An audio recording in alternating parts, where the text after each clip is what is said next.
The big signing obviously was Hulk Hogan in 1994. We all know the story, the NWO. You've told it a million times. My question was going to be throughout signing Hulk, the initial couple of years, the heel turn, all that stuff. What was the most challenging part of dealing with Hulk Hogan as a talent with his list of requirements that he has? Hulk was, in so many ways, Hulk was so easy. But like a lot of talent, and we were just talking about Bill Goldberg backstage. Bill is another example of a guy with amazing talent, powerful personality, sweats charisma.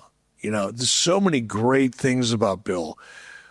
But, and this is coming from me, not from Kenny, just in case you want to book him again, Bill was in many ways insecure. Bill had, on a football field, I hired him right out of the NFL. If you would have put him on a football field, an American football field, he would have been 100% confident in his abilities. But we took him out of his helmet, out of his shoulder pads, away from the football field. We put him in his underwear and made him go out and have a wrestling match in front of thousands of people. And he didn't understand. He hadn't been in wrestling for a long time. It was new to him. It was a new skill set.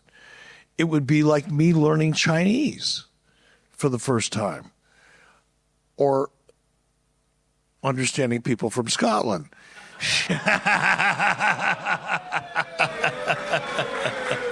Don't cheer that. Come on, you're better than that.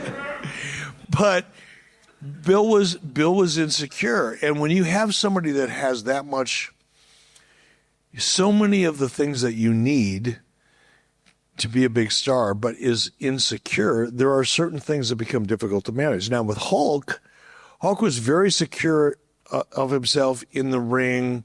He knew who he was. He believed in his character. There were a lot of things about Hulk that was like he was on autopilot. But Hulk liked to be surrounded by people that he knew and he trusted and he felt confident or comfortable with. Jimmy Hart. And Jimmy Hart's a great guy. Don't anybody in this room think for 1 second that I don't have a lot of respect and affection for Jimmy Hart, because I do. However, Jimmy Hart's time as a character had come and gone. So Hulk wanted Jimmy out there in the beginning. It was like anytime you saw Hulk Hogan, you saw Jimmy Hart. I eventually became Jimmy Hart back in 96, 97, but I had a reason for it. Jimmy was just there because Hulk felt comfortable with it. Brutus the Barber Beefcake. No, I'm sorry, I got that wrong. It's Brutus the Barber Beefcake. Another example. Hulk Hogan broke into professional wrestling with Ed Leslie, Brutus the Barber Beefcake. They lived in a van on a beach as they were breaking in, and nobody knew who either one of them were. Hulk was Terry Boulder, and Brutus was Eddie Boulder, and they were the Boulder brothers. Google it. But Hulk is also a very loyal person. He's extremely loyal. But for me, that was a disadvantage, because Hulk wanted to surround himself with a lot of people that didn't have the same kind of value that Hulk thought they did, but I had to pay them. I had to create TV opportunities for them. I had to deal with their bullshit, whatever it is that came up backstage. I had to deal with it. And it would have been a lot easier if they weren't around, to be very honest about it. Not so much Jimmy, but everybody else. When the NWO starts, you've brought in Hall and Nash, who are also big personalities and have their own opinions. Was it tough to navigate Hall and Nash's views, opinions, ways they wanted things done compared to Hulk's? No, that's a great question. And I'm sorry, I'm going to take you. I got to give you the backstory in order for you to really understand this, or at least see it from my perspective. So Hulk, we only had Hulk for 4 pay-per-views a year. That was his contract. We do, January, February, and then we'd usually shoot for October and December. that's when we would use Hulk on pay-per-view, because those were the best times of year for pay-per-views. Summers sucked for pay-per-views at the time because people were out fishing and hunting and taking vacations and traveling and whatever. People weren't sitting at home watching television much during the summer. So Hulk had already done 2 pay-per-views that winter. He was scheduled to do 2 more in the fall and in the winter of that year. So there was like a 4, 5, 6 month window there where we weren't really even talking to Hulk. He wasn't part of our creative process. That's when Scott Hall came available. That's when Kevin Nash became available. And I did the deal with Scott and Kevin without even thinking about Hulk Hogan, because he wasn't going to be back till probably November anyway, or October. I'm in May at that point, April, when I first started negotiating their deals. So I didn't even think about Hulk. So I brought Scott in. We did, Scott comes down through the audience and then does his thing. And then he finds out, he teases the audience, says, next week I'm bringing my big buddy. Following week, Kevin Nash comes in. In the meantime, Hulk Hogan is off in the middle of nowhere, California, shooting a movie called Santa with Muscles. Has anybody here seen Santa with Muscles? Raise your hands. Oh, I feel so bad for you, brother. You're the only one in this room. You may be the only person in London that's seen that movie. But Hulk was off doing that movie, so there was no need for me to talk to Hulk or say, hey, Hulk, what do you think? Or, how do you feel about this? Didn't matter. There was no connection to the 2 issues. So I brought those 2 guys in, and I get a call from Hulk Hogan while he's doing his Santa with Muscles movie that guy in the back saw. And he said, hey, brother, can you come out to L.A. because I want to talk to you about the rest of my year in let's talk about what we're going to do in the fall. I said, sure, we'll do that. And I flew out.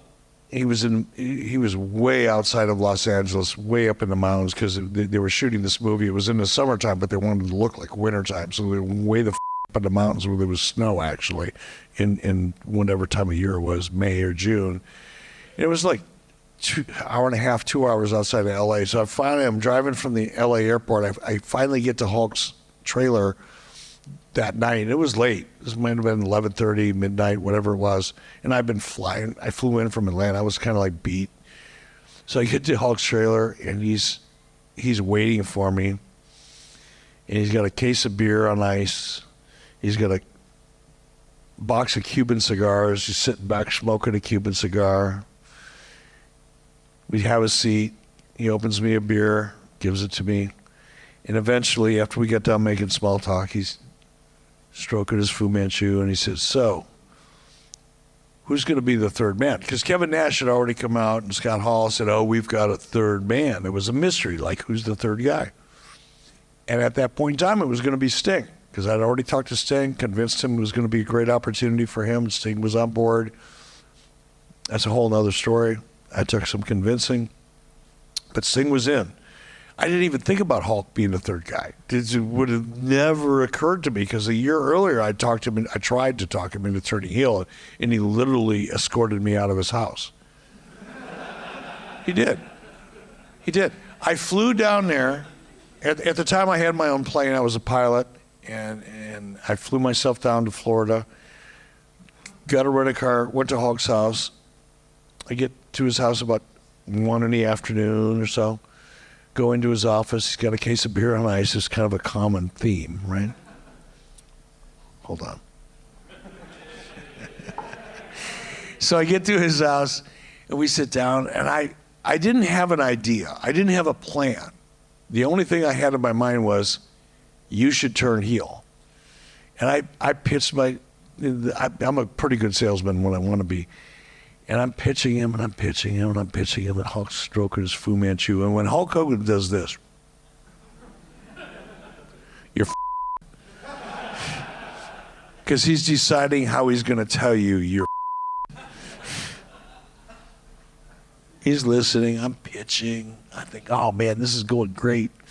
I'm going to turn Hulk Hogan heel. he's stroking his chin because he thinks it's a good idea, and he's trying to imagine how it's going to be fun. I get all done, and he said, all right, well, I got to go get my kids from school. Thanks for coming. Unless you've walked a mile in my red and yellow boots, you'll never understand. But hey, you can take the beer with you. I have never been thrown out of somebody's house so elegantly in my life. And I was able to take the beer, which I did, by the way.